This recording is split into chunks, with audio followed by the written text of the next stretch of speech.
Myiri bụ atụmatụ okwu n'asụsụ Igbo nke na-egosi myiri dị n'etiti mkpụrụ okwu na-abụ.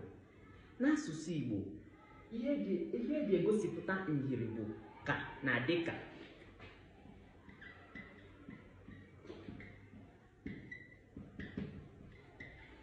N'ọmụmaatụ,